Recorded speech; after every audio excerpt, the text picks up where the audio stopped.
put it in my pocket so that I don't sit on it.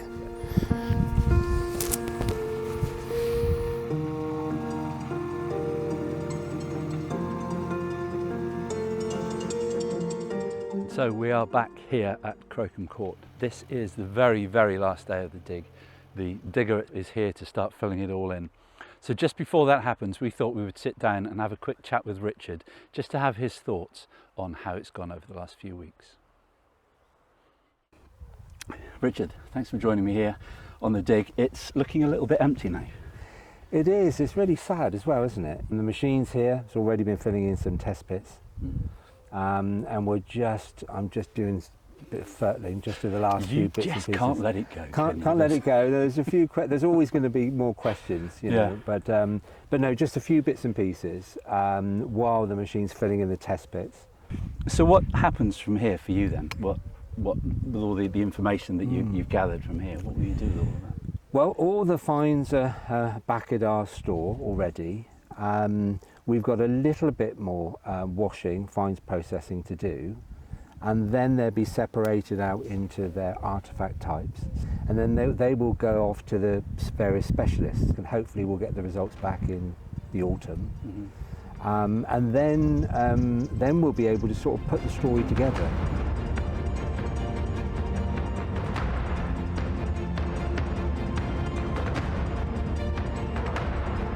So looking back on the 3 weeks, it was over 3 weeks now, isn't it, since we first came here. Your expectations, and I know at the very beginning the hope was that we would find the manor house and we would be able to say this is exactly where it was. And we haven't quite got there.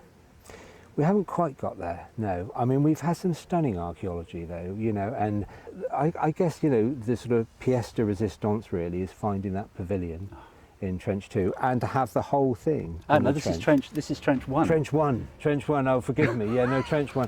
It seemed to flip. It's been a long few weeks. And that was just a beautiful way to finish on Friday with having a little banquet, I guess. Do you know what? I mean, we've been telling everybody about that in the last sort of few days, and it was a wonderful thing to do. And I think that, you know, it was not only it sort of paid sort of homage to, you know, what was here, and we found all those lovely dishes and platters, and the champagne bottles, and that, it conjured that lovely picture of, you know, what sort of those summer evenings and summer days used to be like here back in the 17 sort of, you know, 20s and 30s and 40s. So one of the things that I found really amazing was when you step back and you look at all of the volunteers that we had over the 3 weeks, and you had different age ranges, you had different sexes, you had different abilities, and to see them all working together in the way that they did, it was mind-blowing really, wasn't it? It's been amazing, you know, and I think that ultimately it's the volunteers that have made this excavation. I think, you know, with this team it wouldn't have mattered whether we'd found lots of things or none at all. The enthusiasm that came from them was incredible. A lifetime dream of mine has been fulfilled by being here. I suddenly realised when I was digging today how I've always wanted to be an archaeologist as a child. And I don't know where that came from, probably watching Time Team. And Friday was the last day for the volunteers. We had Saturday where it was the open day.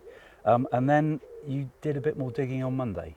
Of course, being the last day and everything as well, you know, it throws up some surprises. And certainly underneath the corner, Tara's exposed some very large flat stones. Okay. And which was fantastic. It's very out of kilter with everything we found, out of character with everything as well. Right. And it's incredibly flat. So some of the stones are 30 centimetres thick as well. But in the section and leading away looks like the stub of a wall.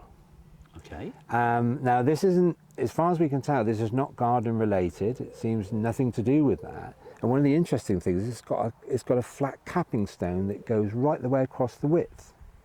Now, there's all sorts of possibilities what it might be, but the capping stone's rather strange. Everything later is above it, so everything's been dumped on top of it. And the only thing we can think of at the moment is it some sort of dwarf wall for a timber building above it. We've only got it in section, of course. Yep. So we're going to have to put a couple of question marks there and scratch our heads a bit more and see if we can come up with some ideas on what it might be.